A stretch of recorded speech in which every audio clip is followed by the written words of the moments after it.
primeira live da Sociedade Brasileira de Angiologia e de Cirurgia Vascular, da Regional do Espírito Santo. E essa abordagem ela vai passar por 4 pontos-chave, né? Nós vamos entender um pouco mais, de uma forma prática, sobre as noções e os princípios gerais da telemedicina, como que ela está se implantando e se situando tanto em tempos de Covid e o que nós vamos ter de herança pós-pandemia a respeito da telemedicina. Nós convidamos, então, o Dr. Tchauven. Ele é chefe de disciplina de telemedicina da Universidade de São Paulo, é uma referência mundial em telemedicina, participa praticamente de todos os projetos de telemedicina que nós temos aqui no Brasil, e é uma grande honra tê-lo aqui conosco nessa reunião. Convidamos também o Dr. Jasmin. Dr. Carlos Jasmin, ele é diretor de defesa profissional da AMB, tem uma vasta experiência no campo da defesa profissional e na atuação brilhante que vem fazendo nessa gestão e que tem muito a contribuir, principalmente nesse momento de pânico que nós estamos tendo no consultório, nas nossas cirurgias, no nosso dia a dia de trabalho.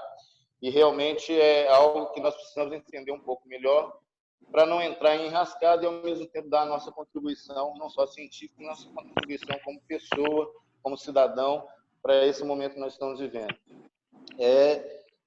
Além dessas duas personalidades, nós colocamos algo jurídico nessa reunião, que é muito importante, porque, na realidade, 90% dos médicos brasileiros não sabem absolutamente nada, nem de telemedicina, e muito menos das implicações jurídicas sobre isso. 5% acham que entendem um pouco. E os outros 5%, estou vendo o Antônio Carlos aqui, o Fabiano, são pessoas que estão no dia a dia nos ensinando e colaborando para que a gente entenda um pouco mais dessa telemedicina. Antônio Carlos é um estudioso dessa matéria. Nós estamos trabalhando junto num grupo de telemedicina, são 9 colegas envolvidos, tentando trazer alguma contribuição nesse sentido. Mas, sobretudo, na telemedicina, se tem alguém que está achando que o hackeamento, algum prontuário ou algum sistema hackeado, que isso vai partir em plano jurídico somente para a empresa contratante, está muito enganado, pelo que eu entendi. Então, nós chamamos o Dr. Tiago, que tem uma expertise muito grande na área de compliance, o Dr. Raul Canal, que é presidente da Associação Nacional de Direito Médico e Bioético, que vai então, nos dar uma contribuição nesse sentido. Convidamos também 3 colegas da maior importância na nossa sociedade, nosso vice-presidente da Nacional, Dr. Júlio Peclar, o Dr. Antônio Carlos, que é diretor de patrimônio da Nacional, e o Dr. Fabiano Erzinger, que é vice-diretor de defesa profissional da Nacional, para que se façam então, as moderações e as considerações acerca de estímulo aí para um debate saudável, para que todos nós possamos sair dessa horinha de reunião com a mínima noção que seja, mas com bastante consciência da nossa responsabilidade e da responsabilidade que nós vamos ter com esses pacientes. Eu sou médico, sou professor da Faculdade de Medicina da Universidade de São Paulo, chefio a disciplina de telemedicina e trabalho na área de telemedicina desde 1997. Eu queria esclarecer alguns pequenos pontos sobre telemedicina, apenas para munir vocês com algumas informações para que nós possamos fazer um desenvolvimento de um raciocínio, um debate. A primeira coisa é que telemedicina não é um assunto novo. Telemedicina já é quase idoso, porque a telemedicina surgiu na década de 60. Mais ou menos por volta de 1960, em decorrência da corrida espacial e da Guerra Fria entre a ex-União Soviética e os Estados Unidos. E qual que era o propósito da telemedicina? Levar serviço de qualidade através de meios tecnológicos. Então, já nasceu dessa forma. Portanto, telemedicina não é o uso de qualquer tecnologia para prover serviços médicos. Desde a sua origem, tinha que usar as melhores tecnologias para provimento desse serviço e seguindo protocolos bem definidos para o exercício profissional. Tá? Então, esse é um ponto que eu só queria alertar vocês. O segundo é que a telemedicina, a fase do chamada fase acadêmica e a fase do chamado governamental, ele ocorreu de 2005 até 2015. Então, o que as pessoas às vezes ouvem está errado. A telemedicina acadêmica e governamental precedeu a telemedicina privada. A questão principal é que naquela fase não houve o envolvimento contínuo para estruturar uma telemedicina serviço. Por quê? Ou os órgãos de agência de fomento diminuíram os recursos, o próprio governo diminuiu os recursos, tanto que o programa Telesaúde Brasil Redes minguou. Tá? Então, a década da telemedicina acadêmica foi de 2005 até 2015. De 2015 para cá é que começou a telemedicina privada do que se conhece hoje. E por que começou a surgir a telemedicina privada? Porque a tecnologia barateou, porque a banda de comunicação se tornou muito mais barata. E aí encontrou-se um nicho que é a viabilização de a oferta de serviço de saúde apenas iniciativas privadas. 2015 até 2025 é a década da telemedicina privada. O perigo da telemedicina privada é quando não há regulamentação. Isto quer dizer, quando não existem diretrizes que determinem como fazer o exercício de uma forma ética. E aí nós podemos acabar tendo excesso, tá? Então, é por isso que hoje eu defendo muito a ideia que nós precisamos desenvolver a telemedicina responsável. A questão não é se é privado ou não privado. A questão principal é que seja ético e seja com a melhor qualidade possível. Tá? Então, esse é um outro ponto que eu queria que vocês pensassem um pouco. A telemedicina, diferentemente do que a maioria pensa, que ela é proibida no Brasil, mesmo antes da pandemia, ela, na verdade, foi autorizada desde 2002.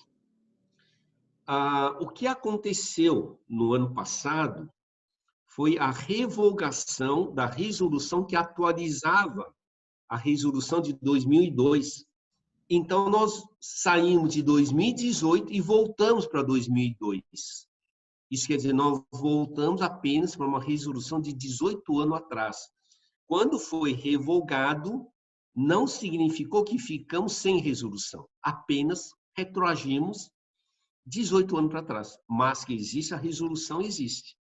Portanto, ela está autorizada. Mas a coisa mais interessante que também precisa ser observado é o Código de Ética Médica. O Código de Ética Médica entrou em vigência em 30 de abril do ano passado, no artigo 37º, parágrafo 1º, pela primeira vez em Código de Ética Médica, faz referência à telemedicina. Só que ele menciona que a telemedicina será regulamentada pelo Conselho. Bom, mas se é pelo Conselho, eu tenho resolução de 2002, portanto, existe uma compatibilidade entre Código de Ética Médica com resolução liberando o exercício da telemedicina. O problema é que as pessoas confundem telemedicina com teleconsulta. A teleconsulta é apenas 5% da telemedicina. Exemplo, telediagnóstico, teleradiologia, é telemedicina. A telepatologia é telemedicina. Tele-ECG é telemedicina. Portanto, a principal discussão em pauta foi apenas numa única palavra, chamada teleconsulta, e a teleconsulta para pacientes novos. Esse é o único litígio que tinha.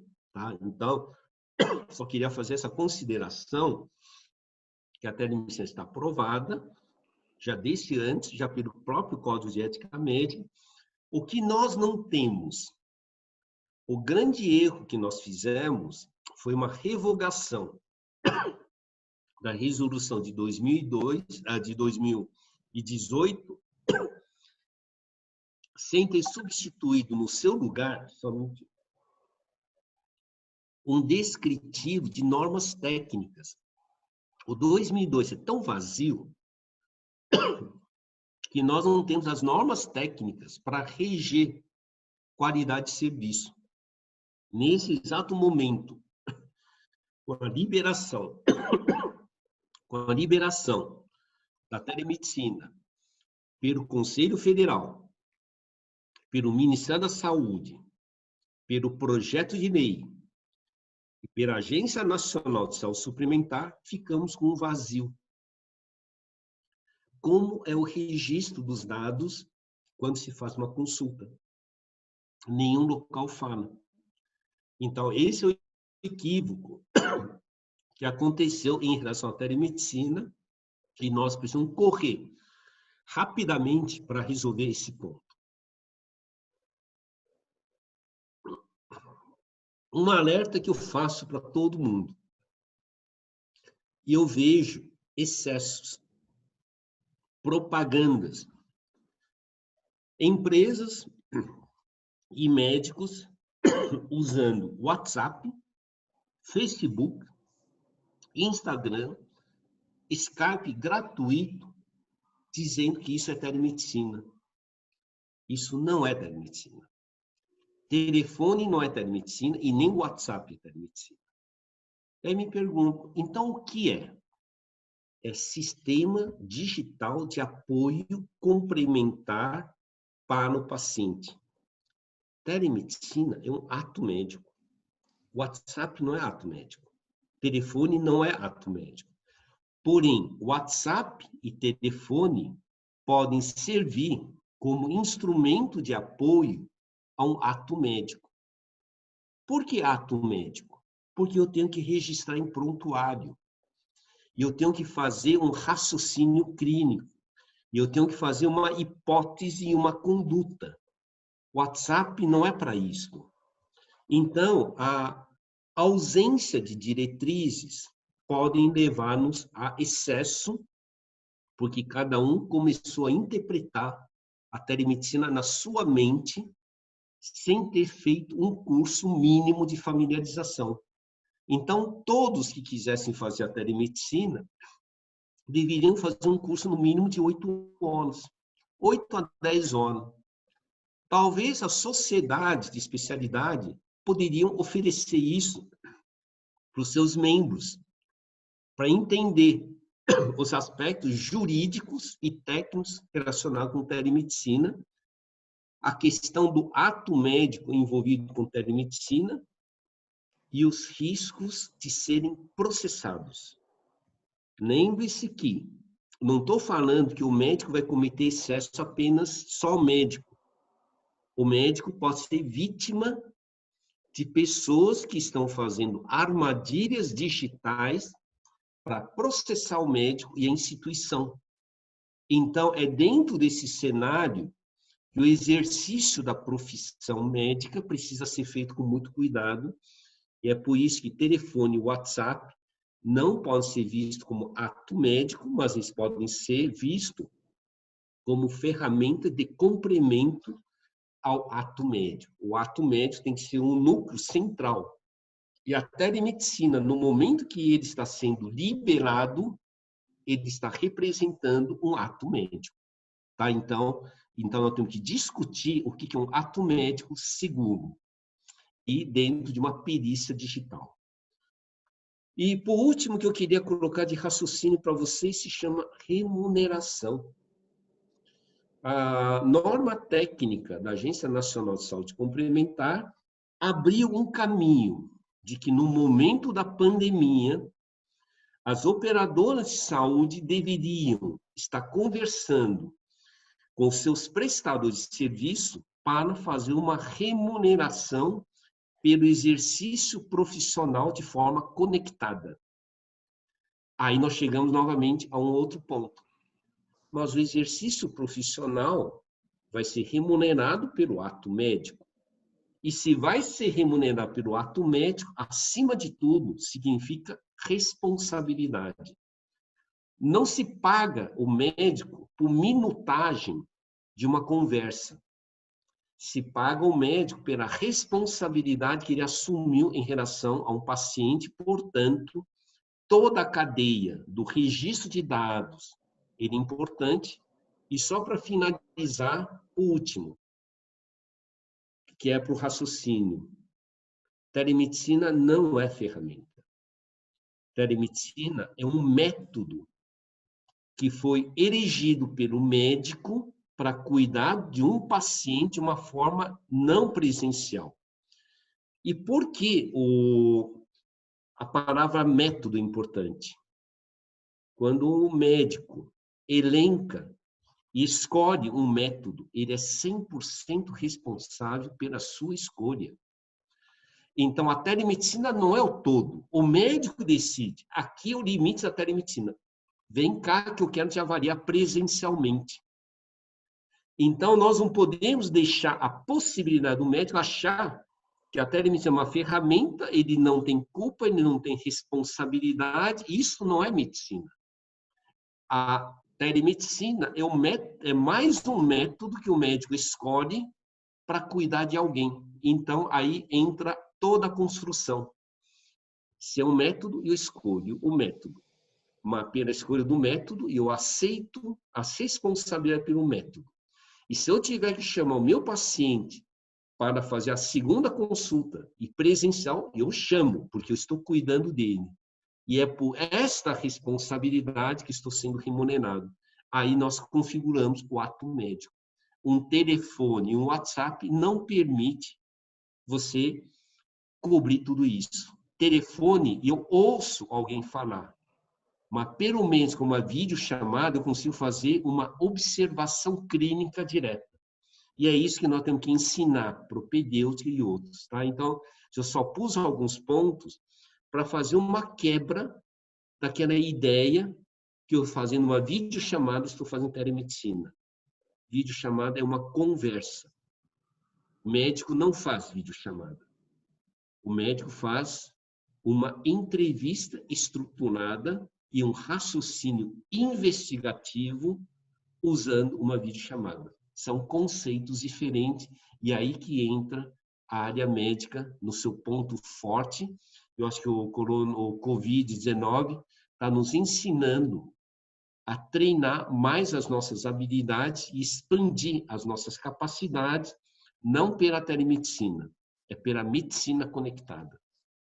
Médico com telemedicina cria sua medicina conectada e aumenta o acesso de serviço pelos pacientes.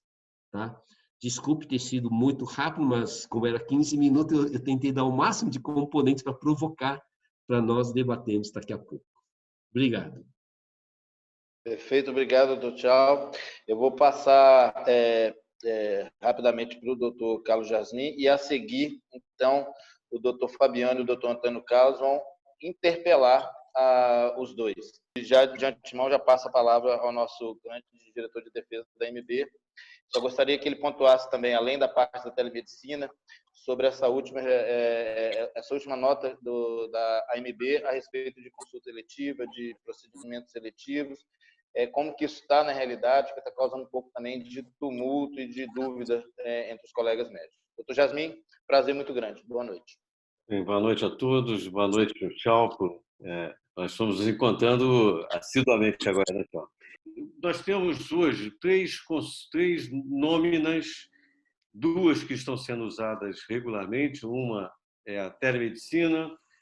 Está aqui, ó. Então, vamos tentar apresentar. Uma é a telemedicina, isso.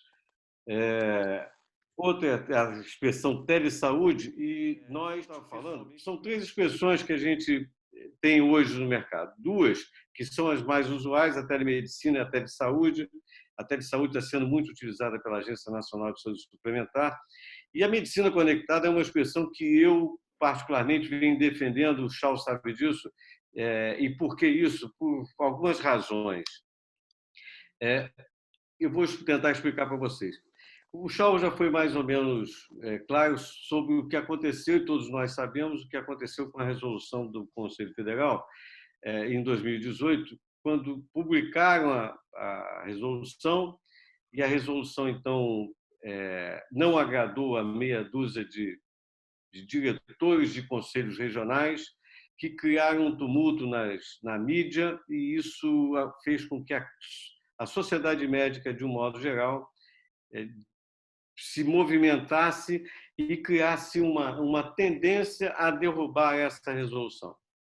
Bom, isso foi muito oportuno para as operadoras, porque o que nós encontramos foi que as operadoras, a partir dali, se pautaram em cima daquilo que o Shaul acabou de descrever, que é a resolução do Conselho de 2002.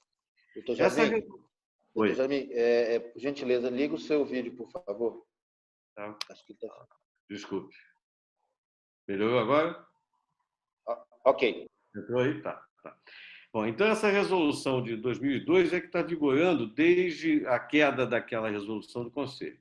E o que isso implica? Implica que nós precisamos ter uma regulação para a prática da telemedicina, da telesaúde, da medicina conectada, como queiram, e não temos isso. E esse fato de não ter essa regulação faz com que os players, ou seja, as operadoras, façam o que bem entendem, né?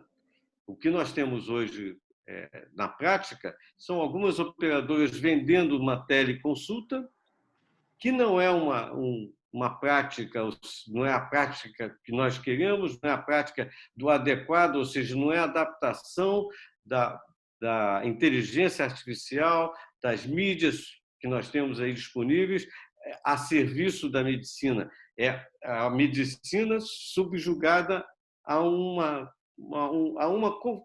componente apenas, como disse o próprio Shaul, um único componente sendo usado e de forma bastante desorganizada, porque não tem regra, não tem regulação, não tem nada que determine isso. Bom,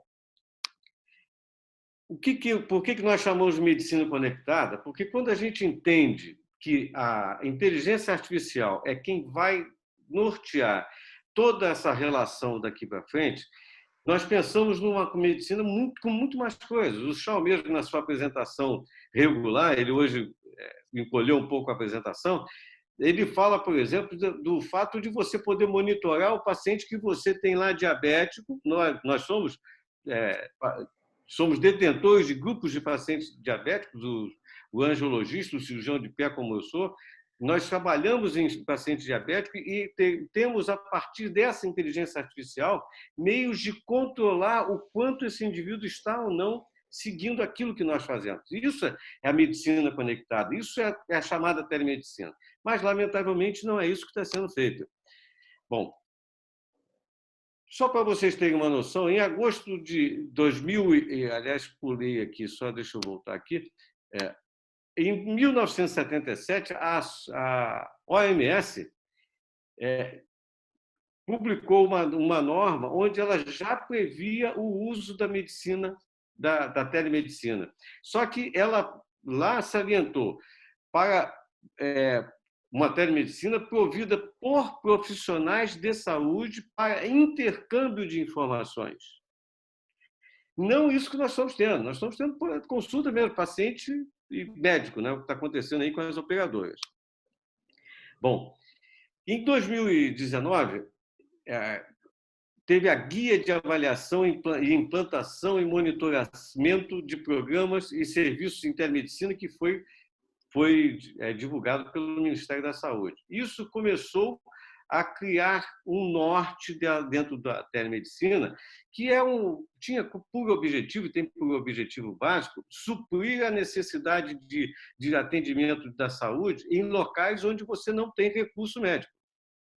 O problema todo é que nós também, como disse o Shaul, a telemedicina não evoluiu até 2015, porque nós não tínhamos uma rede de internet que suportasse isso para poder isso funcionar. Então, você vai oferecer, como o Ministério da Saúde criou aí, a partir dessa guia de avaliação, ele ofereceu uma medicina dessa natureza, mas para os confins lá do interior do país, E qual é a garantia de que esse paciente lá vai ter recurso para poder usar isso, né?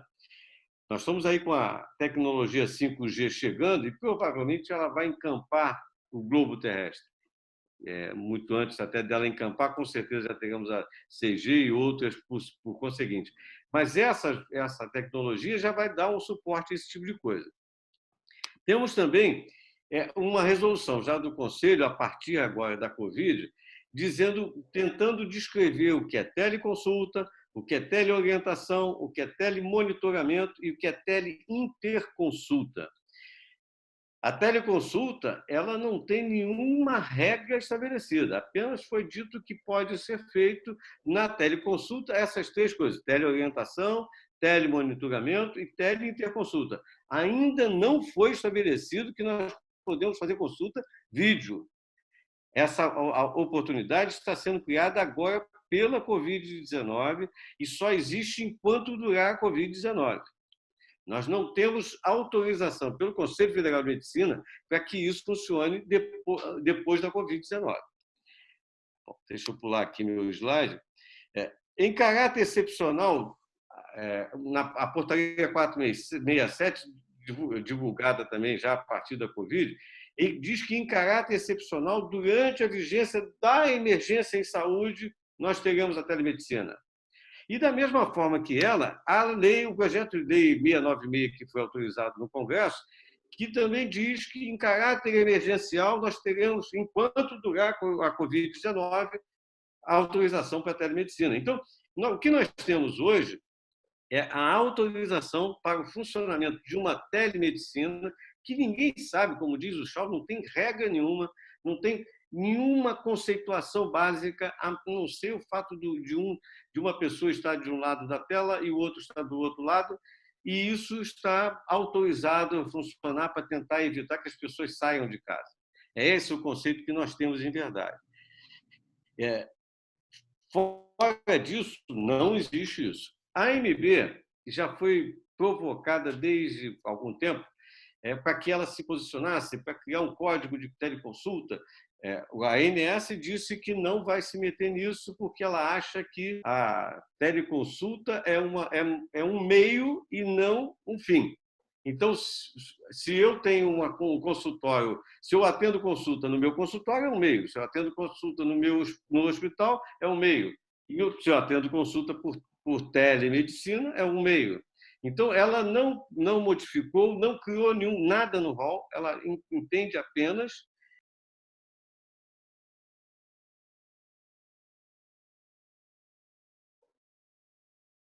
conectada, como nós estamos chamando, ela já está presente em todos nós. Isso que o Shaw falou, que é o teleacompanhamento, que é aquele contato que você faz com o seu paciente pelo WhatsApp, que ele liga: doutor, meu pé está inchado depois da cirurgia, como é que eu faço? Aí você pede, fotografa. Isso é um meio de você acompanhar, teleacompanhamento, mas não é teleconsulta. Você não tem meios físicos para avaliar esse paciente. Você não tem dispositivos físicos que você possa avaliar esse paciente. Apenas uma imagem e ponto final. Isso já está presente. Ela é inevitável. Ou seja, nós não temos mais para onde fugir. A inteligência artificial está aí, a telemedicina faz parte desse contexto. Ela é necessária, porque se nós não a tivermos, nós vamos ficar para trás, nós não vamos conseguir andar com a medicina que nós teremos em pouco tempo. Não é medicina do futuro, não. O futuro, como diz o Shaw, é 2025. E ela será complementar para todo profissional de qualidade que se preparar para incluí-la dentro do seu arsenal terapêutico. Então, isso é o conceito que a gente tem que ter. Com relação à telemedicina, é mais ou menos isso que eu teria para dizer para vocês. Agora, vocês me perguntaram sobre a ANS e o que está acontecendo. Bom, a ANS, como por ser um órgão governamental ou quase governamental, ela segue as orientações do Ministério da Saúde. Então, entenderam eles, lá no início, que a partir do momento que o Ministério dizia que não podia ter internação eletiva para que não fossem ocupados os leitos que possivelmente poderiam ser necessários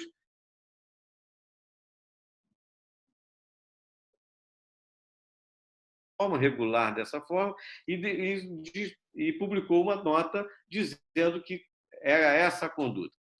Dias depois, mais precisamente dia 24 ou 25 de março, ela fez uma nova publicação e aí criou uma data que foi o grande estouro que nós estamos todos reclamando, 31 de maio. Quando ela publicou isso, no dia seguinte eu consegui ligar para o presidente lá, substituto em exercício, e conversando com ele, eu tentei argumentar dizendo para ele, primeiro, o Ministério, quando fala do país, ele fala de todo o país. Mas o próprio Ministério, quando começou a falar, ele anunciou que você não necessariamente terá o mesmo panorama em todo o país simultaneamente. Então, você pode ter regiões com a Covid a todo vapor, como nós estamos hoje, Rio de Janeiro, São Paulo, Amazonas, Fortaleza, e tem regiões que nem têm Covid. Então, essas regiões elas têm realidades diferentes e não podem ser subjugadas a uma única lei. Tentei argumentar isso com ele, ele pensou, levou isso para uma nova reunião e, na outra reunião, ele colocou que todo atendimento eletivo, quando necessário, ou seja, e aí vamos a alguns exemplos. É uma paciente com endometriose, que está lá com dor, e que de uma hora para outra dor é insuportável e ela não tem como resolver, você vai ter que intervir. É um caso que está sendo transformado em uma urgência. O médico, descrevendo a urgência na solicitação, transforma aquele procedimento eletivo em atendimento de urgência. E a operadora será punida por não autorizar um atendimento de urgência, que é muito mais grave do que quando não autoriza um procedimento eletivo. Bom, esse é o fato que está ainda em vigor. Ontem, nós tivemos uma reunião com o presidente da ANS e com o corpo técnico da diretoria, a qual ele, porque lá são 5 diretorias, cada um dos diretores tem uma dessas diretorias, o diretor-presidente é o diretor-presidente da diretoria colegiada, onde os 5 diretores se reúnem. No caso, ontem, nós tivemos a reunião do Scarabel, que é o presidente em exercício, lá do substituto, com o corpo técnico da diretoria dele, que fala a respeito desse assunto. E tivemos 4 diretores da MB e mais um diretor do Conselho Federal de Medicina, do CFM. E os 5 argumentamos exaustivamente em torno com os mesmos argumentos. O único órgão que estabeleceu data foi a ANS. O Ministério não estabeleceu data. O Ministério está dizendo toda semana, o pico vai ser semana que vem, mas ele não estabelece a data. E nós estamos com uma data estabelecida, 31 de maio. Esse 31 de maio é interesse nosso e nós ontem tentamos convencê-los de que isso tem que ser derrubado e que eles têm que criar, de alguma forma, alguma regra que diga que os procedimentos seletivos não podem ser realizados naqueles locais onde houver possível necessidade de leitos para a Covid. Os outros, continua tudo normal. E estamos aguardando. Eu acho que hoje houve uma reunião da diretoria colegiada, que é quem faz a decisão, e acredito que, se não tiver sido publicada agora à noite, deve ser publicada amanhã alguma decisão em torno disso. Eu mandei uma mensagem para ele pelo WhatsApp, e ele não me respondeu. Eu vou ver amanhã de manhã cedo, pode ser que amanhã responda, e eu terei, então, uma resposta em torno disso. Mas estamos aí na apreensão. Se nada for mudado até amanhã, nós vamos, então, a partir de meio-dia, emitir uma nota pela MB e vamos convocar todas as sociedades para que todos nós nos movimentemos em torno de uma liberação, de uma flexibilização das cirurgias eletivas um pouco maior e com alguns critérios mais frouxos do que estão agora valendo e que estão atrapalhando a vida de todos nós. Eu acho que eu consegui explicar a vocês aí mais ou menos o andamento das coisas. Eu queria agradecer, Eliud, agradecer a honra de estar discutindo em nome da diretoria de defesa profissional da Sociedade de Cirurgia Vascular e Angiologia, e primeiro cumprimentar a excelência dos palestrantes, e eu vou me colocar aqui como defensor do nosso associado, né, o nosso patrimônio. E citar algumas situações, questionar algumas situações, que na verdade é um case que eu estou vivendo, que é essa situação que nós estamos vivendo de forma precária, nós estamos sobre uma situação de forma precária, e eu gostaria de perguntar ao Dr. Shaw, o que ele poderia aconselhar para a gente, para o médico agora, que de uma hora para outra não tem experiência em todo o conceito de telemedicina, mas é exigido dele que se faça uma teleconsulta, tá? Eu queria saber se o senhor podia, pessoal, nos dar uma orientação, quais são os requisitos mínimos para amanhã. Hoje eu tive que atender alguns pacientes assim, porque se eu assumisse que um idoso voltasse ao meu consultório, eu estaria dividindo a responsabilidade do risco dele ser contaminado. Então, eu junto com o meu prontuário, mais um instrumento de videoconferência, o que eu uso, o Google Meet, pago, né? Com registro no prontuário. Eu queria primeiro te perguntar se esse é um instrumento que o nosso associado, que precisa resolver urgentemente, a teleconsulta pode ter em mãos. O que o senhor pode aconselhar para a gente para resolver essa questão urgente, tendo em vista a legislação precária?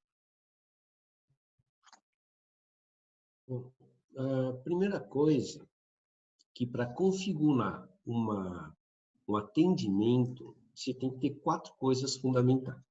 Primeiro, um termo de consentimento livre, esclarecido, onde o paciente está ciente que você está realizando um ato médico, ele está ciente de como será a dinâmica e ele também está ciente que haverá honorários médicos.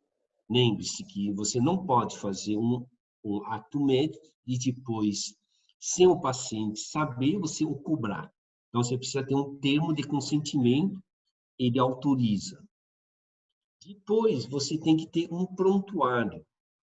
Se tivesse um prontuário digital, era o ideal, mas se você não tem, você pode usar o teu prontuário, porque por ser um atendimento, você tem que registrar o que é que você fez.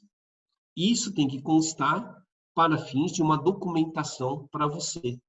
Então, não obrigatoriamente, você precisa gravar a consulta. Inclusive, a gravação de consulta só pode ser feita se o paciente está ciente de te autorizar.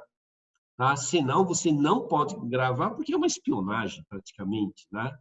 E ambos os lados não podem gravar um do outro sem que ambos os lados saibam. Então, no termo de consentimento, você tem que dizer se vai ser gravado ou não e já avisar que o paciente não pode gravar e, por ser um ato médico de sigilo, o paciente não pode estar num local público. Ele tem que estar num local reservado, tanto quanto você está no teu consultório, porque existe o sigilo de dados. Então, tudo isso Então, vocês precisam só de um termo, precisam ter o prontuário, precisa escolher um software que seja, pelo menos, HIPAA compliance. HIPAA ele é um protocolo que foi criado nos Estados Unidos em 1996. Na ausência de um outro protocolo mais robusto, nós temos utilizado softwares que são HIPAA compliance. Então, exemplo, o Zoom Healthcare, ele é HIPAA compliance. O Webex, ele é HIPAA compliance. Adobe Connect, ele é HIPAA compliance. Então, vocês precisam procurar um software que ele fala que é HIPAA compliance. Por quê? Isto protege você de tal forma que ninguém vai chamar de negligência. A maior preocupação, vamos supor, o Zoom, ele teve aquele problema de vazamento de dados. Mas o médico é de boa fé. Ele acreditou porque a empresa disse que era HIPAA compliance. O que não pode é que você não tenha se preocupado com isso. E o último quesito você precisa mandar um relatório. Você fez um teleatendimento. Você escreveu o paciente fez um teleatendimento, não sabe o que aconteceu. Então, você tem que mandar um mini relatório para ele. Esse mini relatório ele pode ser enviado por WhatsApp. O WhatsApp não pode ser feito para o atendimento médico, mas não quer dizer que você não possa mandar um relatório sintético do que aconteceu. Então, isso você cumpriu toda a cadeia do atendimento, a cadeia da entrevista estruturada, documentação em prontuário e uma ficha resumo. A partir disso, então, você tem um ato configurado e isso é que você poderia dizer, não, aqui eu tenho um atendimento e isso tem um honorário. E eu consegui já avisar e ele estava de acordo. Portanto, você não tem nenhum problema de ter ocultado uma informação para o paciente e não ter enviado um relatório final do que aconteceu. Tá? Então, no mínimo, esses 4 itens têm que existir e, no mínimo, vocês precisam ter escolhido um software que, pelo menos, é informado que tem criptografia.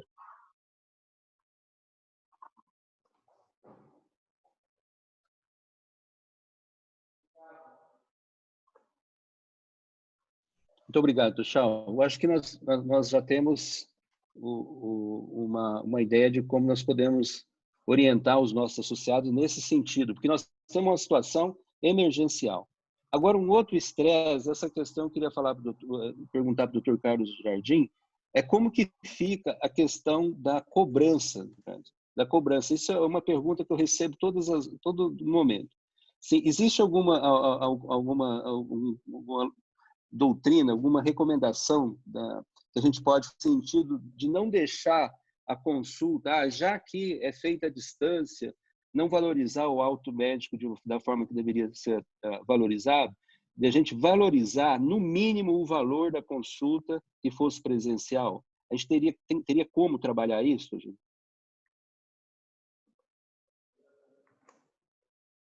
Bom, a ANS está dizendo que a consulta é consulta de qualquer maneira. Então, você fez a consulta, você tem o direito àquele valor de consulta que existe no seu contrato com a operadora. O que está acontecendo, entretanto, é que algumas operadoras estão propondo valor abaixo daquele da consulta. E, mais uma vez, a classe médica não pode aceitar isso, né? Porque, vamos entender uma coisa, olha só, a gente sempre joga no colo dos diretores de defesa profissional a responsabilidade pelo valor da consulta que nós recebemos. Só que quem assina o contrato somos nós. Então, quem está concordando com o valor da consulta inadequado, insuficiente, somos nós. E aí a gente joga no colo dele porque ele deveria atribuir melhor. Mas ele, às vezes, briga, ele, às vezes, convoca. Contratinho, o problema que nós temos na realidade da nossa profissão. Tem sempre alguém na esquina que acha que é mais esperto do que o outro colega. A questão do pagamento, além de tudo, tem isso tudo que o Shaw acabou de dizer. Porque você precisa ter isso documentado. Como é que você vai cobrar uma coisa que você não tem um papel para o paciente assinar? Então, isso tem que ficar bem claro para a operadora que você vai fazer. Eu vou repetir o que eu falei no início. Nós temos sido provocados para que nós divulgássemos alguma regra que pudesse ser seguida.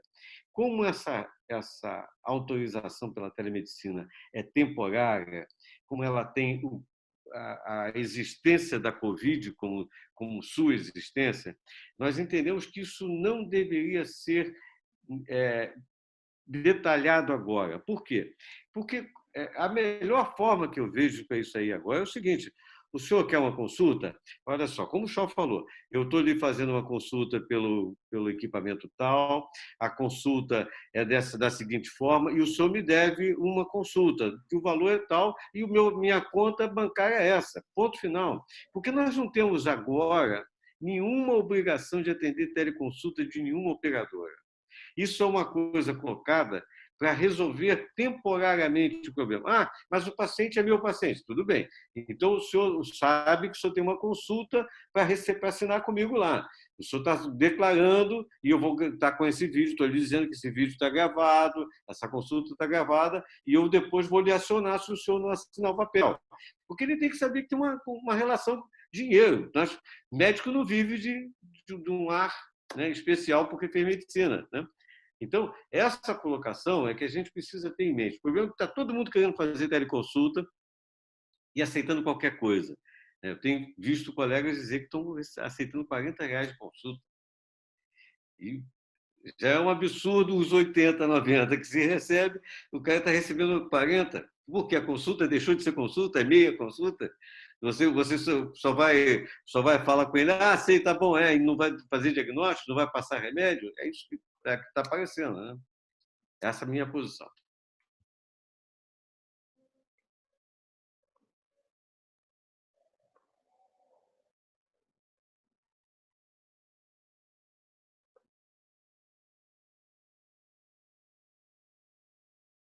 Tá ok.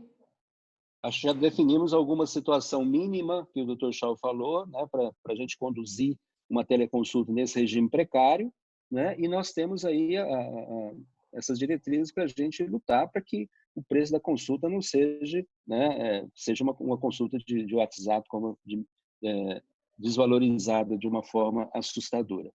Cadê o Fabiano? Gostaria de fazer alguma questão, Fabiano?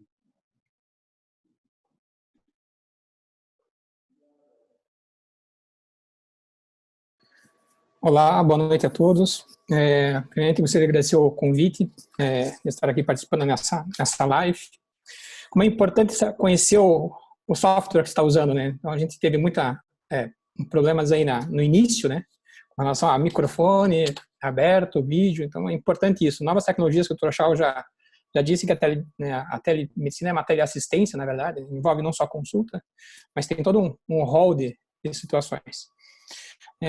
O que nós temos aqui é desorientações, né? Então, eu gostaria de perguntar para o Dr. Schau com relação a onde nós temos as melhores informações com relação à telemedicina, a prontuário médico. Existe alguma sociedade já formatada, está sendo formada, ou algum local que nós pudéssemos buscar as informações? Que hoje nós recebemos muitas informações, né? E temos, assim, semanalmente plataformas querendo nos comprar, né, o nosso conhecimento. Daí já vai a pergunta também para o Jasmin ali com relação a como nos defender, como é que a MB nos defende para que novamente nossos conhecimentos não sejam usados de uma forma empresarial. Acho que são dois pontos importantes. Para o Dr. Schau, então, aonde nós podemos buscar essas informações mais fidedignas com relação à telemedicina, as informações sérias, né? E para o Jasmin, a questão de como não sermos usados novamente o nosso conhecimento de uma forma errada. Era isso. Bom, a primeira coisa, eu sempre acho que o médico, como pessoa física, ele acaba ficando refém das circunstâncias. Então, eu acho que as sociedades de especialidade deviam assumir a liderança, formando grupos que vão desenvolver homologações de software e pedindo ajuda a instituições. Por exemplo, sou da Faculdade de Medicina. Então, nós poderíamos ajudar a instituição, ele é muito mais fácil. Assim como a Associação Paulista de Medicina está trabalhando conosco para estruturar um curso rápido de familiarização sobre telemedicina para os seus membros. Então, eu acho que enquanto os convênios, as operadoras fazem o papel deles como uma instituição, pessoa jurídica, as sociedades de especialidade deviam abraçar os seus membros, também representá-los de uma forma, digamos, profissional, criando um departamento ou um grupo que vai homologar software, que vai definir, pode usar e isso pode ser mais seguro. O segundo, vamos supor que a própria sociedade diz assim, software tal, eu vou alugar por 3 meses e eu quero liberdade para que os meus membros possam usar as salas virtuais. Você é cliente e você defende os seus membros. Nesse momento, essa é a melhor forma, porque os membros da sociedade vão se sentir protegidos pela sua sociedade. Tá? Então, eu tenho estimulado muito. Forma um grupo de inovação para fazer a homologação. Existem as faculdades, assim como a Sociedade Brasileira de Informática e Saúde, outros que podem ajudar. A pessoa física tem dificuldades, também sai algo muito oneroso, porque às vezes ele quer usar ocasionalmente. Tá? Então, eu tenho estimulado isso. A outra é que quando a sociedade assume a liderança, ela acaba criando experiência, inclusive, para contribuir com o Conselho Federal na medida em que for feita uma resolução definitiva. A sociedade ela tem que representar os seus membros. Portanto, uma eventual teleconsulta na cirurgia vascular é diferente da teleconsulta em psiquiatria, que é diferente em dermato. Então, nada melhor do que a própria sociedade não só representa os seus membros, como cria experiências para poder dizer, temos que tomar cuidado nisso, nisso, nisso. Tá? Então, sou muito a favor de criar esse centro e rapidamente trabalhar em cooperação para homologar 1 ou 2 aplicativos para que os seus membros possam fazer usos ocasionais de forma segura para que eles adquiram experiência. E o segundo, uma sociedade de especialidade pode ajudar os seus membros a definirem o que é uma remuneração digna. É óbvio que as instituições corporativas vão dizer, não, você nem está indo para o teu consultório, eu vou pagar pela metade. É por isso que eu comecei o meu discurso meio do tipo, o médico não recebe pela videochamada, ele recebe pela responsabilidade que assumiu em relação ao paciente. Então, é independente se é fisicamente presente ou conectado, a responsabilidade é o mesmo. Se é o mesmo, a remuneração tem que ser a mesma. Mas alguém tem que defender o médico para que ele não seja uma pessoa isolada dentro de um sistema muito maior. Tá? Então, aí está o papel da sociedade. Essa é uma visão que eu tenho estimulado que todo mundo faça dessa forma.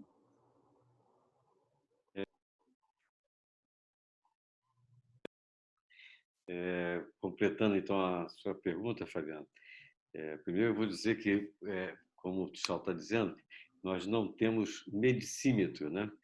Taxímetro, não existe taxímetro do médico. Então, não é porque você correu uma consulta de 2 minutos que ela vai ter que ter valor menor do que uma consulta, porque a consulta é consulta de qualquer jeito. Não importa se ela durou 1 minuto ou 10 horas, né? Esse é um ponto. A outra questão, eu, de uma certa forma, já respondi, Fabiano. Quando eu disse ao Antônio que o grande problema que nós temos para poder quantificar isso e orientar lá na MB é o colega não cedendo aos encantos. Né? Tem alguns grupos já, eu acabei de ver aqui hoje uma entrevista de um grupo de Minas, que já tem uma telemedicina implantada desde o ano passado, e que ele vem oferecendo a inúmeros colegas que os colegas prestem serviço para ele. Até que ponto isso vai ser, né? Eu até penso da seguinte forma, eu acho que o médico pode ser autônomo, ele pode atender saúde suplementar ou até consulta privada, como ele quer, ele pode ser funcionário público e ele pode ser funcionário de alguma coisa. Qualquer outro meio de relacionamento, ele é precário. Então, uma empresa que te exige que você seja pessoa jurídica para que ele possa te aceitar como prestador de serviço dele, essa empresa tem segundas intenções. Porque ou ele me contrata como profissional dele, e aí vai me pagar salário, vai me pagar 13º, vai me pagar férias. Eu vou ter todo o direito de um empregado. Se eu não sou empregado, ele tem que deixar que eu tenha uma definição do valor que eu quero. Tá certo que nós vamos conversar, ele vai me dar 10 consultas por mês, eu vou virar 10 consultas, eu para ter 10 consultas tenho a dificuldade X. Então tá bom, eu vou cobrar Y por ele. Mas eu preciso definir isso. O problema todo é que muitos colegas tentam ser espertos. Entrou algum áudio aí? Alguém está com o áudio aberto, por favor. Então, alguns colegas tendem a ser espertos e acabam violando o direito da semelhança do outro colega. Se ele entendesse que ele não vai ser esperto agindo dessa forma, eu sempre cito um exemplo. Quando começou a saúde suplementar, eles começaram chegando no consultório do médico, que tinha consulta dele particular, que entrava o paciente todo regularmente, e oferecendo: doutor, eu vou pôr dentro do seu consultório dezenas de pacientes para o senhor atender. Só que o médico tem um volume limitado. Você não consegue encurtar a sua consulta para deixar de atender 10 e passar a atender 100.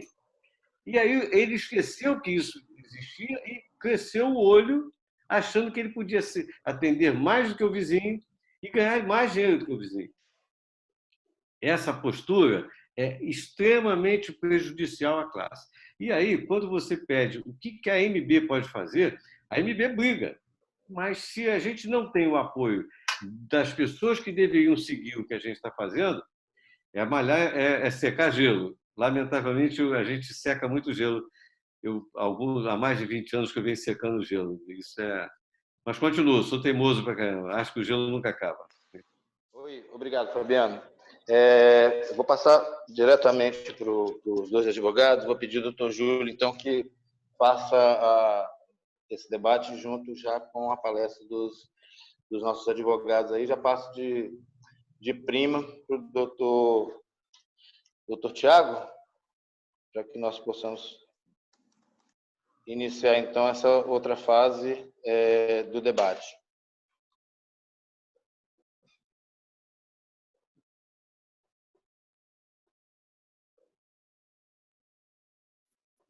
Olá, boa noite. Vocês estão me vendo aí?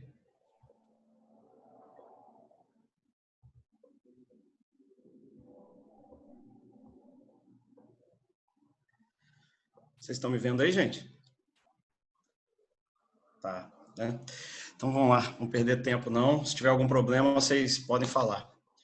Bem, meu nome é Tiago Torres, eu estou aqui para poder falar, advogado, e atuo na área de compliance, healthcare compliance e agora em proteção de dados, que é um risco de compliance, na verdade, né?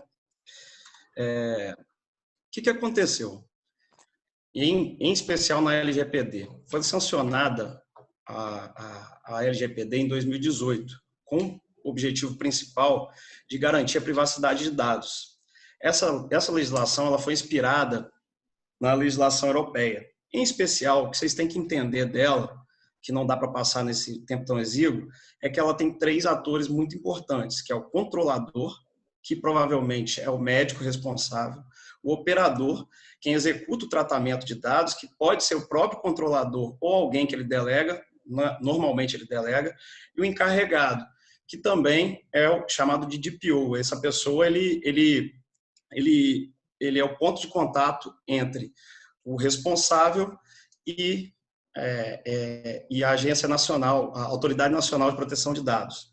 Bem, essa lei teve uma vacatio legis, que a gente chama o período de maturação, de 2 anos, e ela era para entrar em vigor em 20 de agosto. Mas o que está acontecendo? Com essa situação do Covid aí, ela já tem um projeto de lei para poder jogar isso para 1º de janeiro de 2021. E as sanções iriam para 1º de janeiro de agosto de 2021. Frente a isso, o que aconteceu? Saiu uma nota técnica ontem, impressionante. As coisas estão acontecendo muito rapidamente, acredito para vocês também. E eu tive que alterar os slides para vocês, porque o Ministério Público Federal fez uma nota repudiando, dizendo que ela pode vigorar agora em agosto, só que as sanções eles não se opõem a ser proteladas para 1º de agosto de 2021. E aí a gente já teria que estar com isso pronto, né? Que é aquele pedaço que eu mencionei para vocês aí. E mencionou também que a Autoridade Nacional de Proteção de Dados e o Conselho Nacional de Proteção de Dados, eles precisavam estar de pé para poder a gente começar a cobrar essa legislação. Bem, o que gera a falta da adequação à LGPD? Gera vários tipos de penalidade, porque vocês estão tratando dados que são sensíveis de qualquer forma, não tem jeito. dado de prontuário e de atendimento. E aí, o que você tem ali? Você tem advertência, você tem multa diária, e eu até negritei esses dois finais aí, que é o bloqueio de dados pessoais, sobre a que se refere à infração e sua regularização, e a eliminação dos dados pessoais a que se refere à infração. Isso aí, ao meu ver, quer nos parecer que isso mataria o negócio de vocês, porque você perde os dados do prontuário, você é bloqueado com os dados do prontuário.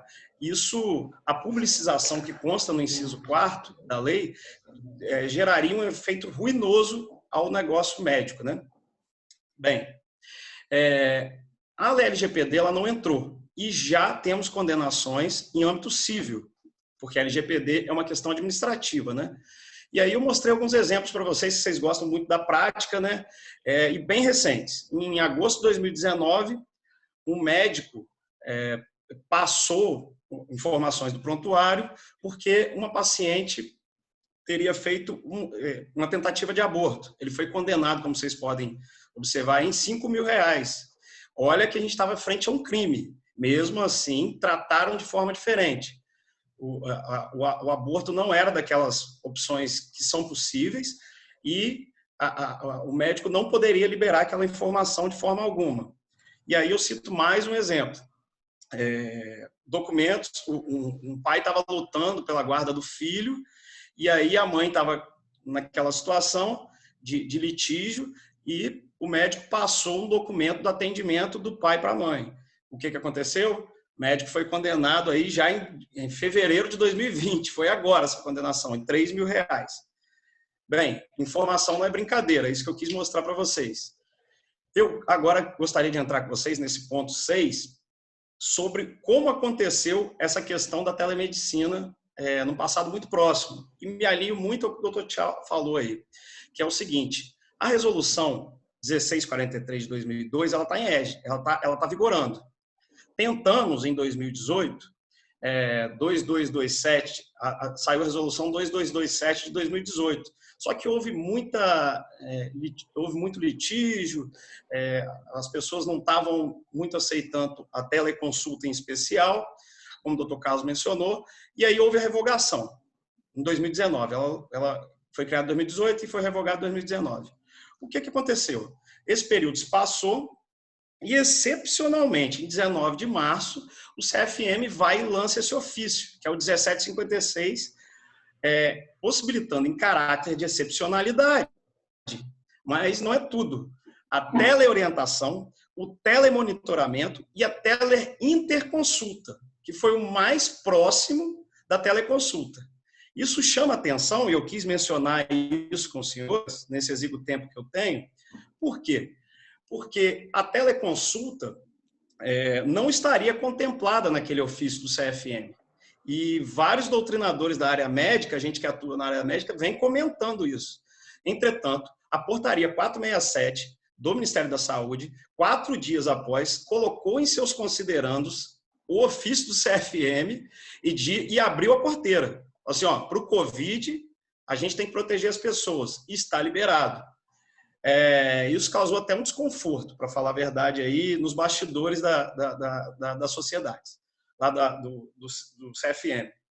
E aí também tinha tramita um projeto, porque tem discussão sobre poder ou não, através de portaria, liberar isso, o 696 de 2020, para liberar a telemedicina só no período de crise também.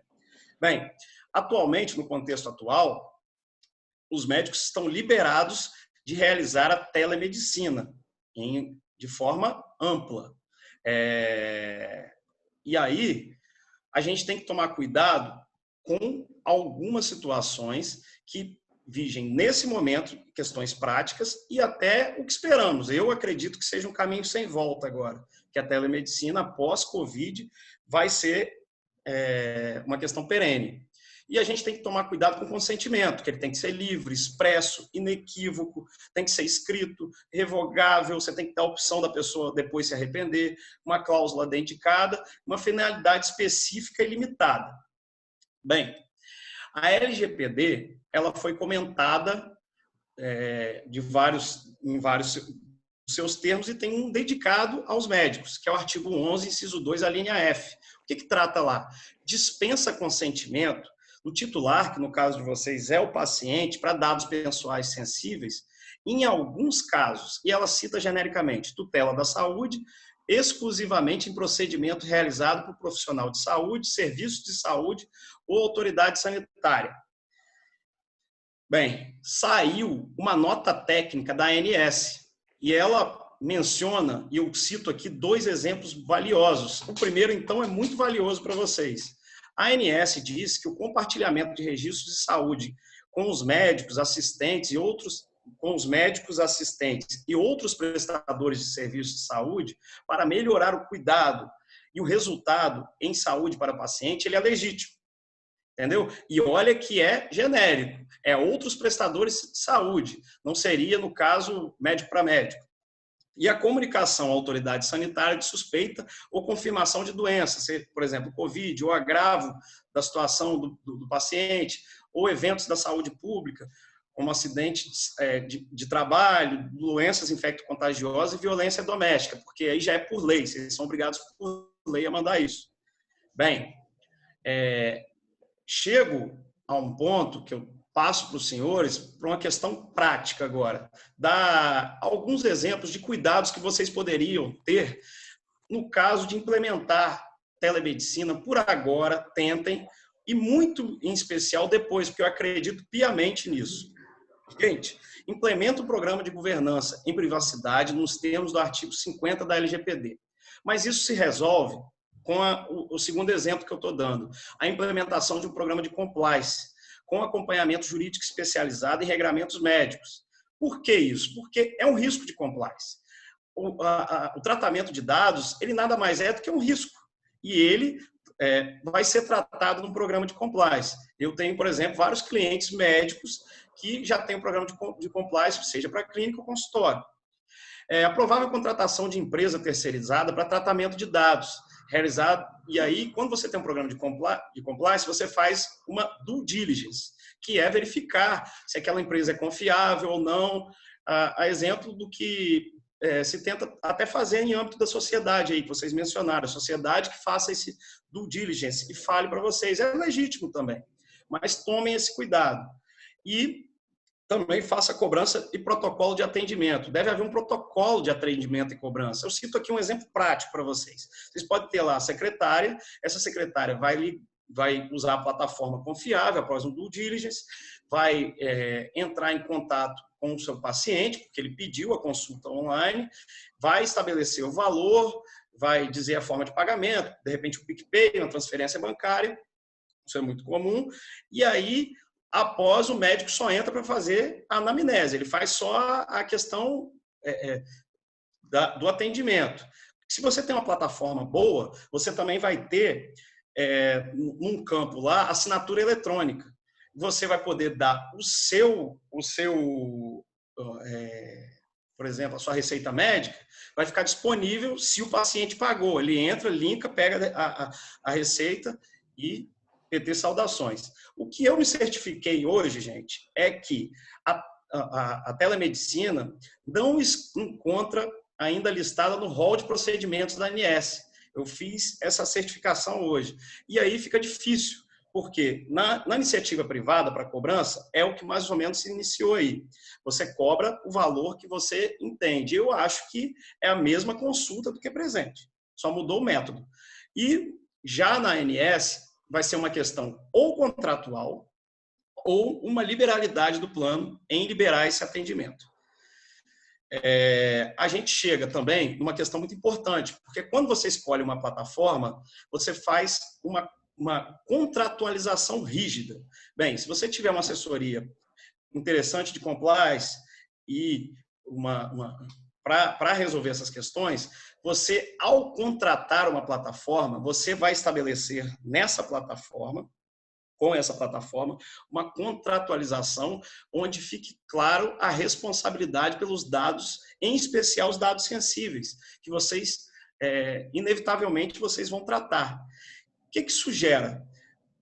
a jurisprudência ela é muito nova, isso vai acontecer ainda, mas eu acredito, assim como todos os ramos do direito, que isso é um negócio jurídico, se você coloca lá, você consegue, talvez, se imiscuir da responsabilidade, sendo otimista, ou, ao menos, minimizar. Isso, eu tenho certeza, você diminui uma condenação que, de repente, pode ser muito alta, mas você cobrou isso de uma empresa terceirizada que acabou vazando seus dados. Bem, também existe a atual resolução, é a 1643, de 2002. Essa resolução diz que se você trabalhar com telemedicina, após esse tempo de Covid, você tem que cadastrar junto ao seu CRM. É necessário fazer esse cadastro, então não esqueça de fazer também, se você tiver um compliance forte, ele vai te obrigar a isso aí. E, por final, a publicidade da opção por atendimento, tomem muito cuidado com isso, porque eu estou vendo muito problema em relação a isso, estou tendo cliente em relação a isso. Do atendimento pela telemedicina, você deve respeitar uma resolução, que é 1974, de 2011, que lá trata da publicidade. Vocês devem evitar a autopromoção e o sensacionalismo em relação a isso, que pode ser uma serpente aí, que vocês podem ser picadas no futuro. Evitem, certo? Bom, vamos lá. Queria, primeiramente, agradecer, parabenizar o doutor Eliud pela iniciativa, agradecer a honra e o privilégio do convite de estar nesse debate tão produtivo, né? Eu queria fazer duas considerações das duas primeiras brilhantes palestras do Jasmin e do Dr. Chau. Primeiramente, sobre a resolução 2227/2018. Eu diria que não foi apenas uma meia dúzia de conselheiros que se rebelaram contra essa resolução. Houve uma revolta, uma rebelião, uma insatisfação praticamente de toda a comunidade médica, toda a comunidade científica e acadêmica. Por quê? Essa resolução veio no afogadilho, veio às pressas, não houve um debate, não houve audiência pública. A maioria dos conselhos regionais de medicina não sabiam que essa resolução estava sendo discutida. Estranhamente, o Código de Ética Médica, o anterior, 2010, sofreu modificações em pequenas perfumarias, 3 ou 4 artigos. E o Conselho Federal de Medicina ficou durante 2 anos, constituiu comissões, fez debates, fez audiências públicas, nomeou membros da comunidade científica, da comunidade acadêmica, e para mudar pouquíssima coisa de um código que não precisava ser mudado. Era um código super atual, tanto que mudou apenas perfumarias. E uma resolução tão importante que traria tantas inovações, a medicina foi publicado na surdina, na véspera do Natal, praticamente, de 2018. Tanto que a academia soube dela quando voltou do Natal do Réveillon. Então, houve sim uma revolta. Eu dei várias entrevistas, critiquei a resolução. Por quê? Ela escancarava a medicina para o mercantilismo. O que nós iremos ver na questão da teleconsulta, o nosso medo, é que as operadoras menos éticas, as operadoras não tão comprometidas com a ética, iam colocar linhas de produção na madrugada, com estagiários, com sextonistas de medicina, com médicos residentes recém-formados para darem consulta, teleconsulta, a R$ 5,00, a R$ 10,00 cada atendimento, fazendo 100, 120 atendimentos por noite. Nossa preocupação é quase 30% dos processos médicos são por erro de diagnóstico. A maioria deles nos plantões na clínica médica. Vejam, senhores, um médico no plantão é de 12 horas, depois de 12 horas na sua residência, atendendo paciente às 2 ou 3 da manhã, podendo apalpar o paciente, podendo olhar o branco do olho dele, medindo a pressão, medindo sinais vitais, auscultando o coração. Mesmo assim, existem inúmeros erros de diagnóstico. Logicamente, é igual um motorista de caminhão que dirige por 30, 36 horas, 1 hora ele vai bater no barranco. Com o médico acontece a mesma coisa. Agora, imagina esse plantonista, uma noite inteira, na madrugada, atendendo praticamente no automático, ouvindo apenas o relato do paciente e dando um diagnóstico. Vejam, senhores, aqui nós estamos aqui em meia dúzia, talvez uma dúzia de pessoas inteligentes, pessoas preparadas, pessoas esclarecidas, e a dificuldade que nós tivemos no início desse trabalho de estabelecermos uma conexão segura. Cada um se atrapalhando com o microfone, se atrapalhando com o vídeo. Imagina um paciente humilde, um paciente do interior, ele estabeleceu uma conexão com o seu médico e entender a orientação do seu médico. Um dos pretextos do CFM foi para que aquelas comunidades mais longínquas, onde não existe médico, pudessem ser atendidas pela telemedicina. Senhores, uma comunidade longínqua, onde não existe médico, pergunto, existirá sinal de internet de qualidade para praticar a telemedicina? Na semana da revogação da Resolução 2227, eu dei uma entrevista aqui em Brasília e, por coincidência, naquele mês, se o secretário de Saúde de Brasília, capital federal, capital da República, quisesse falar com o diretor do hospital de base, teria que ligar no celular dele. Por quê? Todas as linhas telefônicas estavam bloqueadas por falta de pagamento. Isso não foi Cacimbinha do Norte. Isso foi aqui em Brasília, na capital. Os telefones da secretaria estavam bloqueados por falta de pagamento. Como é que você vai falar em telemedicina com esses recursos que nós temos hoje na saúde pública? Mas, graças a Deus, o CFM entendeu que pisou na bola e, numa teleconferência, numa telereunião, ele revogou a telemedicina. Voltou a vigência da Resolução 1643/2002.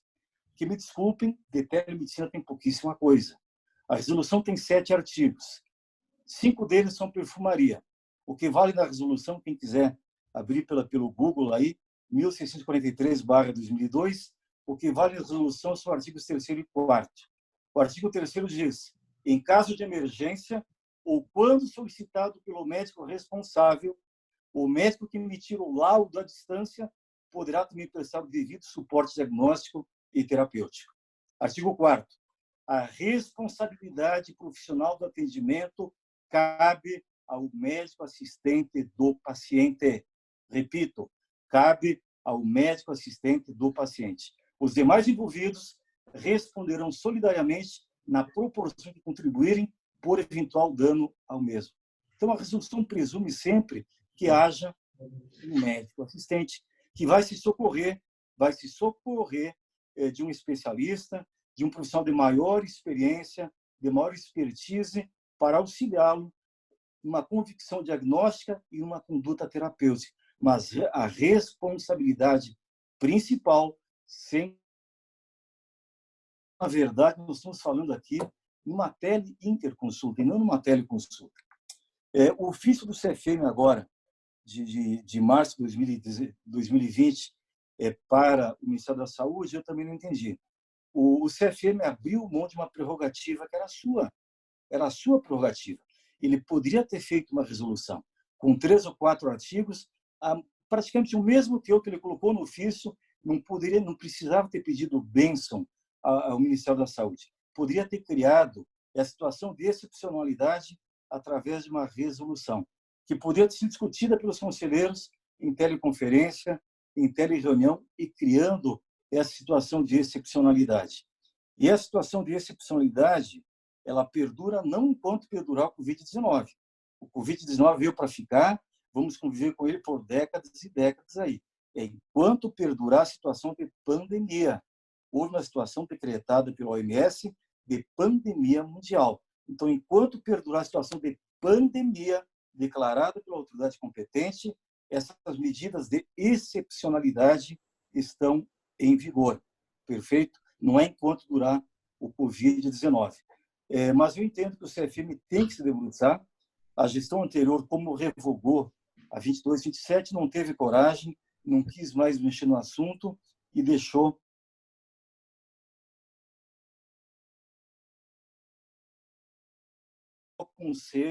o atual conselho tem que se debruçar e tem que, sim, regulamentar a matéria. Para quê? Para colocar os limites na caixa de areia, colocar o sandbox e dizer até onde se pode ir, porque senão, se não tiver a regra, cada um vai fazer a seu bel prazer. O doutor Tiago foi muito feliz em colocar a questão da publicidade. Eu não posso estar anunciando que eu tenho um teleatendimento, que eu tenho uma teleorientação, como sendo um diferencial meu em detrimento do colega que não tem. Eu não posso colocar como diferencial. É uma propaganda mercantilista e o CFM condena isso, eu posso vir a ser condenado. A questão do termo de consentimento. Na teleorientação, no teleatendimento, no teleacompanhamento, ele é muito mais importante do que na própria consulta presencial. Então, não abra mão de um termo de consentimento. A pedido da Sociedade Brasileira de Cirurgia Plástica, a questão de umas 3 semanas, nós fizemos algumas cláusulas específicas para serem incluídas no termo de consentimento que normalmente os senhores utilizam. Se eu não me engano, ainda na página principal da ANADEM está lá já esse formulário com as 3 ou 4 cláusulas a serem inseridas para dar segurança ao médico. Quanto à cobrança da consulta, é um procedimento médico normal. O tempo dos senhores vale a mesma coisa. Se é 5 minutos no consultório, se é meia hora no consultório, ou se é meia hora na frente do computador ou do celular, o tempo tem o mesmo valor. Então, eu entendo que a teleorientação, o teleatendimento, a teleconsulta, e se for uma teleinterconsulta, aí o valor é dobrado, porque você tem que pagar o tempo de 2 profissionais médicos pelo mês. Então, valorize o seu tempo. A teleconsulta, a teleorientação, teleatendimento, telemonitoramento deve ser cobrada igual, mesmo preço, o mesmo valor de uma consulta presencial.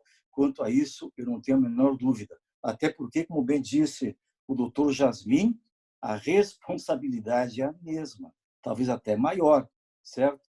E gravar a consulta, não tenho a menor dúvida. Grava, avisa o paciente no início dela, olha, eu vou gravar nossa conversa para nós termos um registro futuro, por orientação da Sociedade Brasileira de Angiologia e Cirurgia Vascular, por orientação do Conselho Federal de Medicina, eu vou gravar a nossa consulta. O senhor se importa que eu faça a gravação? E se o paciente não concordar em fazer a gravação, eu interromperia a consulta naquele momento. Então, nesse momento, não existe uma relação de confiança estabelecida, eu não vou poder atendê-lo por esse método, certo? Eu, como profissional, agiria dessa forma, gravaria a consulta e guardaria isso como uma eventual prova futura, até porque, como bem disse o doutor Jasmin, às vezes pode ser uma pegadinha, às vezes pode ser uma armadilha, às vezes pode ser uma cama de gato. Eu não orientaria a atender uma teleconsulta um paciente novo que os senhores não conheçam, a não ser que seja um paciente familiar de um paciente antigo, é uma situação de emergência e é uma orientação emergencial. Orientação emergencial. Todavia, com compromisso que o paciente venha para uma consulta presencial na primeira oportunidade. Agora, um paciente crônico, um pós-operatório que os senhores estão acompanhando, aquele paciente que vem todo mês para uma consulta, você pode fazer essa teleorientação, esse teleacompanhamento, sobretudo nesse momento de isolamento social, até para não expor o paciente a um deslocamento, a um ambiente hospitalar, você pode fazer isso pela telemedicina, certo? Mas com orientação de que a cada 90 dias, no máximo, ele venha, assim, para uma consulta presencial. Em suma, isso, os colegas foram muito felizes nas palestras anteriores, deixaram muito pouca coisa para discutir aqui. Parabenizo novamente a sociedade, parabenizo o Dr. Eliud pela iniciativa, agradeço o privilégio, peço perdão que não estou hoje na plenitude das minhas potencialidades, estou com um processo de dengue, estou aqui com a camisa suada, com quase 40 graus de febre, né? Então, nem sempre a gente raciocina 100% nesse estado de dengue que eu me encontro desde domingo, certo? Fico à disposição para os debates, para as perguntas e para eventuais questionamentos. Muito obrigado. Agradecemos aí o Dr. Raul Canal. Queremos agradecer a presença nessa videoconferência do presidente da Sociedade Brasileira de Angiologia e Cirurgia Vascular, Dr. Bruno de Lima Naves, e também ao vice-presidente, Dr. Júlio César Teclá, que é a quem passamos a palavra agora. Dr. Júlio.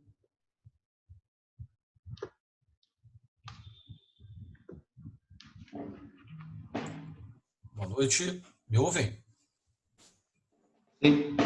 Ok, boa noite a todos. Querido amigo Eliud, obrigado pelo gentil convite. É uma honra estar aqui debatendo a apresentação de tão nobres colegas, amigos. Gostaria de parabenizar aí o Dr. Tchau, o Dr. Jasmin, o Dr. Thiago, o Dr. Raul. Aprendi bastante aqui hoje. Eliud, eu estou naqueles 90% que você citou no início, que eu não entendo absolutamente nada de telemedicina, e eu acho que hoje eu aprendi bastante. Eu queria dizer inicialmente, fazer rápidos comentários aqui pelo jantar da hora. Agradecer também aí, sei que o nosso presidente está nos ouvindo, mando-lhe um grande abraço. É uma honra estar aqui representando a nossa nacional. Foi dito pelo Dr. Tchau, e eu concordo plenamente, que cabe às sociedades científicas formatarem um modelo de trabalho com essa ferramenta que é a telemedicina, né? Que, na verdade, foi dito muito bem pelo Dr. Tchau, que é um método.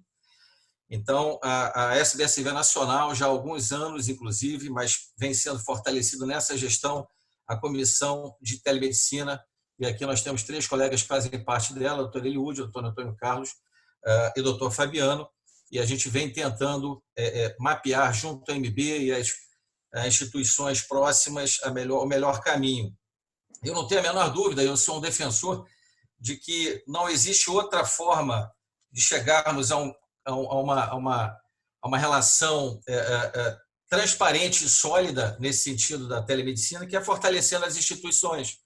O doutor Jasmin foi muito feliz quando ele colocou que a MB ela não pode defender todos os associados, né? Se você vai lá e assina o contrato sem consultar a MB faz o papel dela, a SBSV faz o papel dela, e o CFM faz o papel dele. Eu acho que é importante essa interface dessas instituições e essa aproximação, adotando, no caso da SBSV nacional, algumas gestões. Isso é fundamental para que a gente caminhe no mesmo sentido, né? Porque, na verdade, estamos todos aprendendo nesse momento.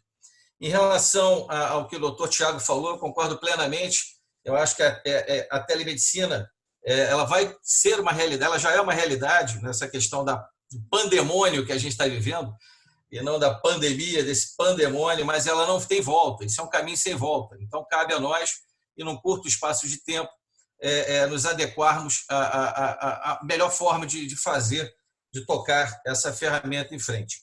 Eu tenho muita preocupação em relação à remuneração, viu, doutor Jasmin? Porque o meu grande medo é a uberização com a telemedicina. O senhor comentou de colegas fazendo consultas a R$40. Isso é um escárnio, né?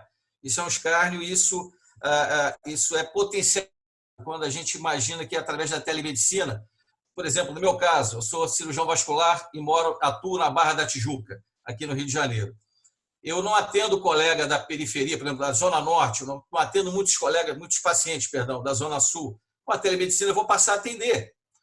Então, isso potencializa a esperteza de alguns colegas, como foi muito bem citado.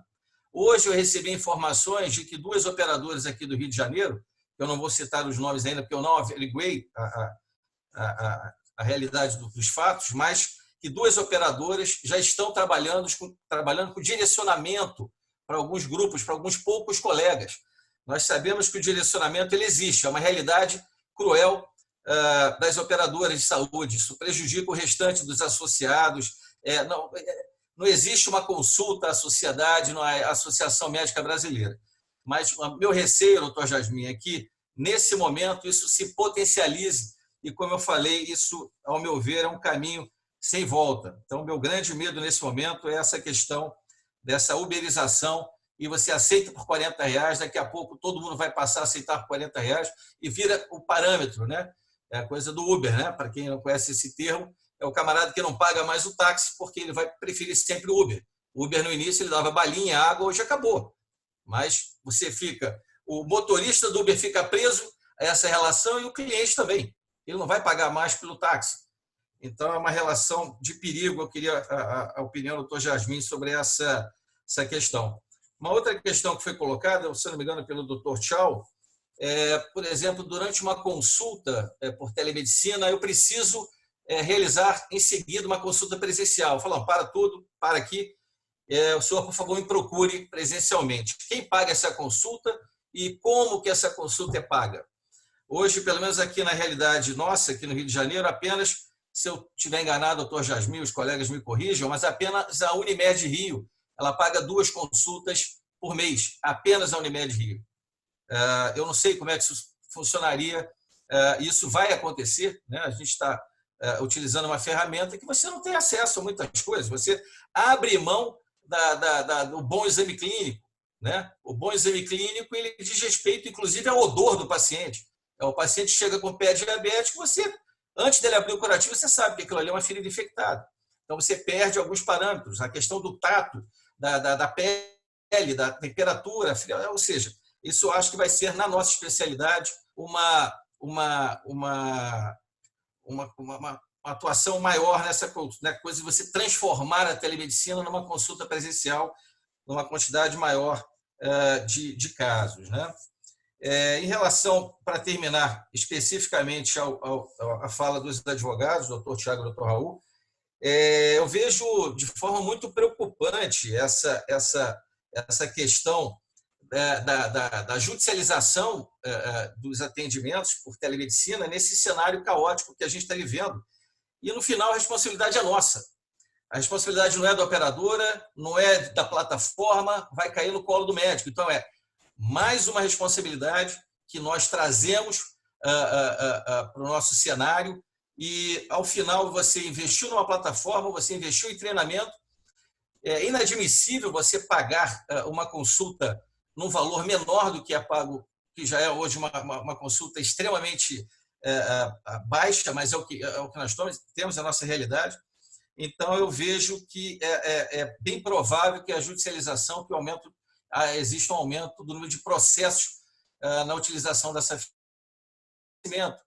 Pelo menos nessa curva de aprendizado, isso me preocupa bastante.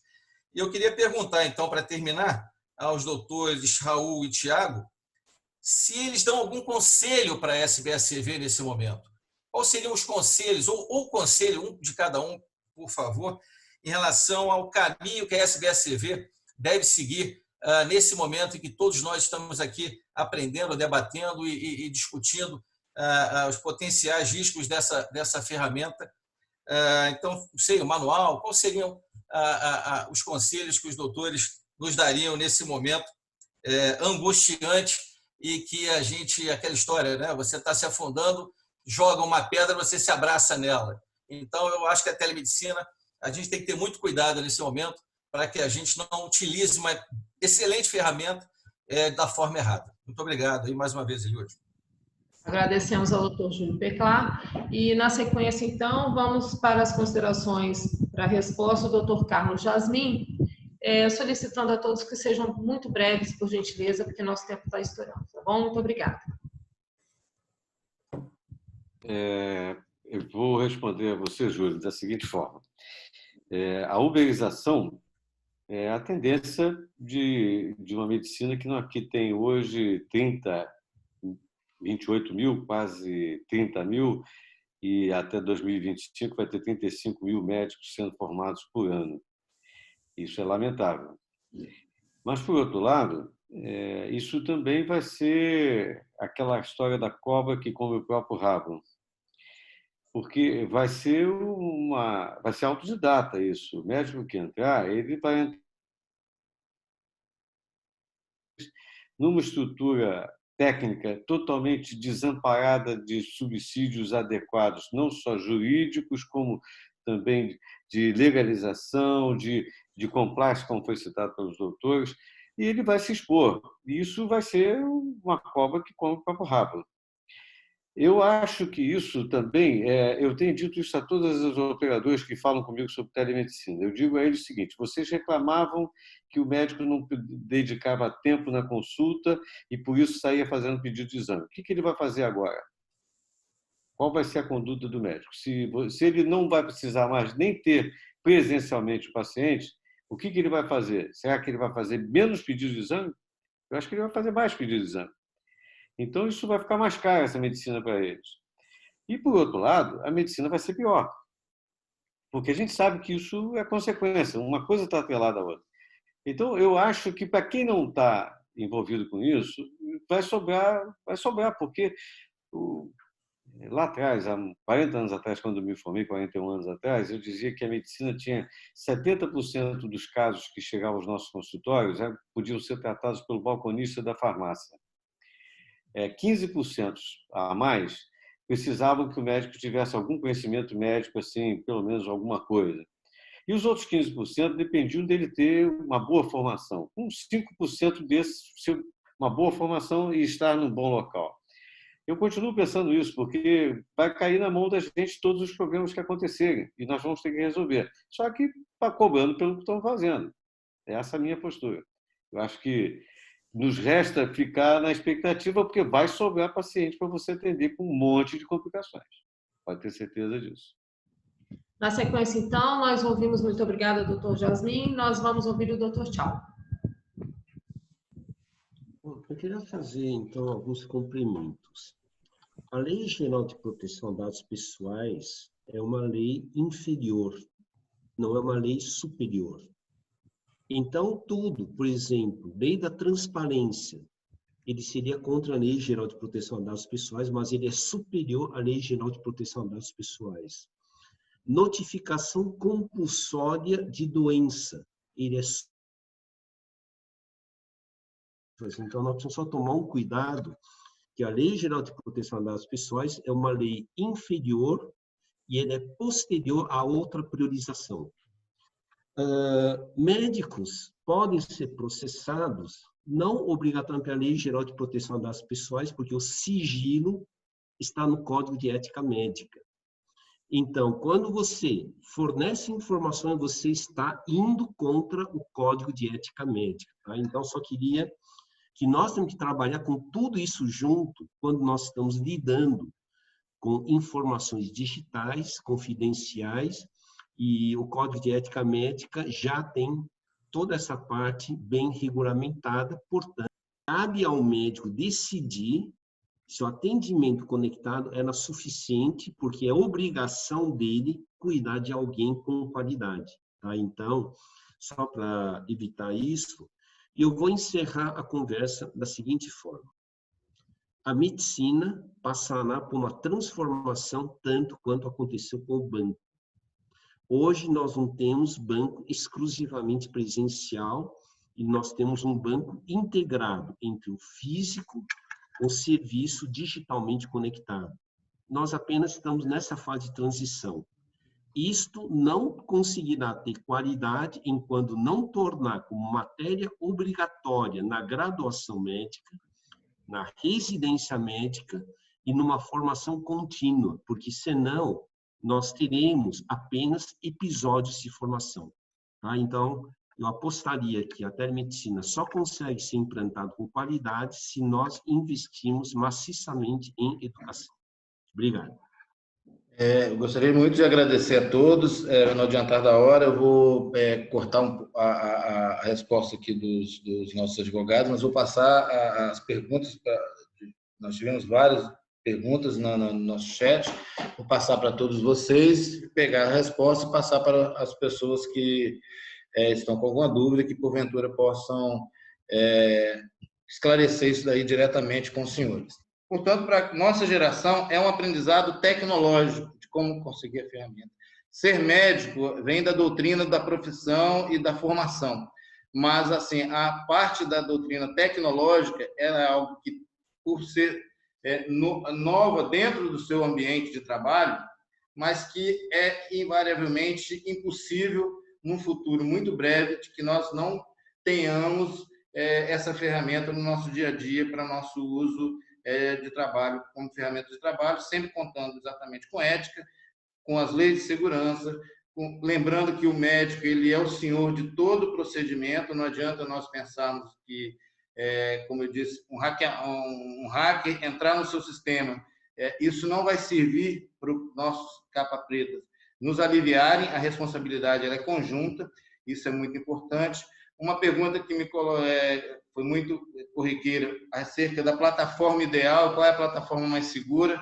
Eu acho que isso é um dever da nossa sociedade, como o professor Tchau falou, de nós, dentro desse grupo, criarmos uma segurança institucional para que aquele associado possa trabalhar com segurança dentro de uma orientação da sociedade. Acho que não vai funcionar cada um fazendo, existem milhões de startups, e isso daí não gera totalmente uma segurança, uma confiabilidade.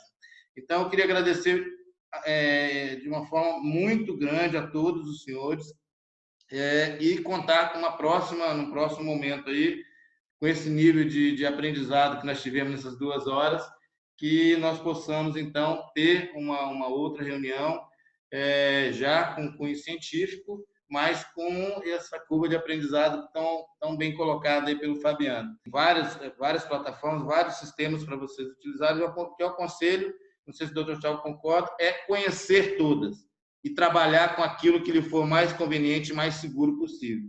Não adianta nós ficarmos na obscuridade. Várias empresas, indústrias, né, estão apresentando diversas plataformas.